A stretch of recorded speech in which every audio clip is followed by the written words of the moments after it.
Aman Benson. Le journal des stratèges. Boris Kalt.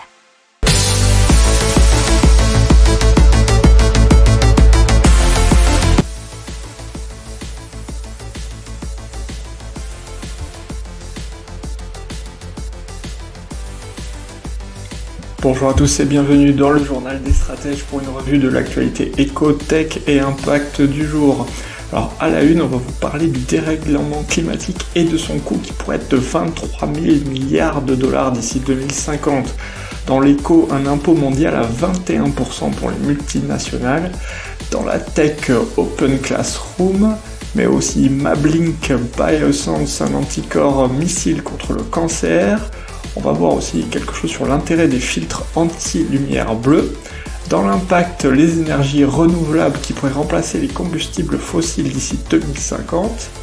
Et économie d'énergie, la ville de Courbevoie qui opte pour le jumeau numérique. Vous écoutez le journal des stratèges numéro 98 et ça commence maintenant.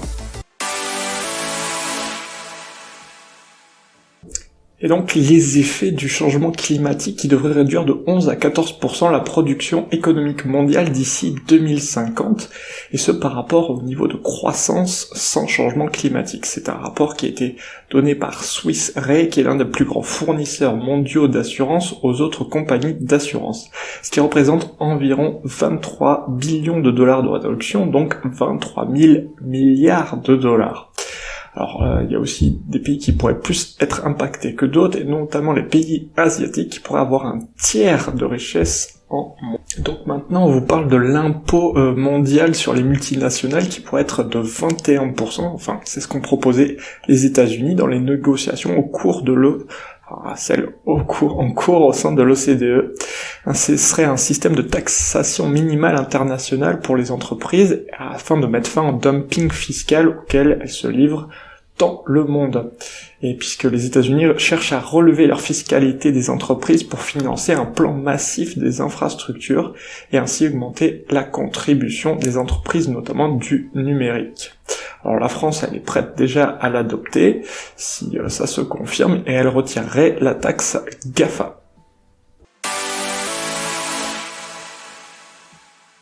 Open Classroom, donc qui est ce qu'on peut appeler une école en ligne, qui est française, qui offre des formations déjà à plus de 3 millions d'étudiants chaque mois à travers le monde, a levé 66 millions d'euros, et ils ont été notamment soutenus par la Chan Zuckerberg Initiative, qui est donc issue notamment de Mark Zuckerberg, le fondateur de Facebook. Alors Open Classroom offre une cinquantaine de formations, a été fondée en 2013. Ils ont déjà BPI France et General Atlantic parmi les investisseurs. Et donc, ils souhaitent, avec ces 66 millions d'euros, poursuivre leur croissance, investir dans des produits et rendre l'éducation encore plus accessible. On passe maintenant aux biotech. La biotech Mablink Biosense, qui son nom ne l'indique pas, est française et même lyonnaise, puisqu'ils ont levé 4 millions d'euros pour développer la nouvelle génération d'anticorps conjugués qui sont capables de se déplacer dans l'organisme sans être repérés et d'attaquer uniquement les cellules malades.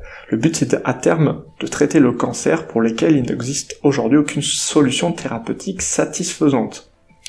Alors ça fonctionne à peu près comme un missile guidé, c'est un anticorps monoclonal qui est utilisé pour transporter des molécules cytotoxiques très puissantes physiquement dans les cellules tumorales afin de les détruire tout en épargnant les tissus sains.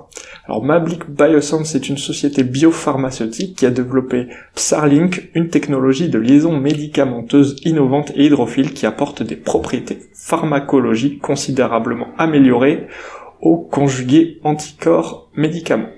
Les lumières, surtout les filtres anti-lumière bleue des smartphones qui ont été remis en question par une étude des chercheurs de la Brigham Young University et du Cincinnati Children's Hospital Medical Center, qui montre que ces filtres ne sont pas d'une grande aide. Il y a eu 167 jeunes volontaires qui ont mis en évidence que la lumière bleue émise par nos appareils mobiles ne joue pas un rôle important dans cette perturbation des cycles du sommeil. Et ce qui en ressort, c'est que l'engagement psychologique lié à l'utilisation du smartphone juste avant de dormir, joue un plus grand rôle vis-à-vis de notre sommeil.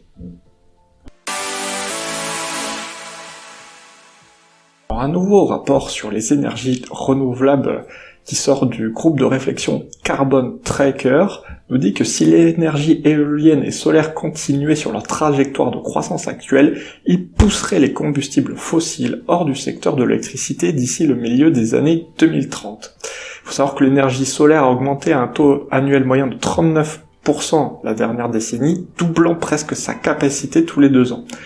Par contre, l'énergie éolienne, c'était environ 17% par an. Et donc, ces énergies pourraient remplacer les combustibles fossiles pour devenir la source d'énergie mondiale d'ici 2050, selon Carbon Tracker. On passe maintenant au jumeau numérique qui est utilisé pour faire baisser la facture énergétique. C'est la ville de Courbevoie qui va y avoir recours et donc à l'intelligence artificielle pour optimiser sa consommation d'énergie. Et c'est cela dans un contrat de performance énergétique qui a été signé avec Dalkia. L'objectif, c'est faire baisser sa consommation de gaz de 14%, chauffage de 10%, électricité de 27%, l'eau 29% au cours des 7 prochaines années et des 135 bâtiments de la commune. Ça ferait une économie d'environ 545 000 €.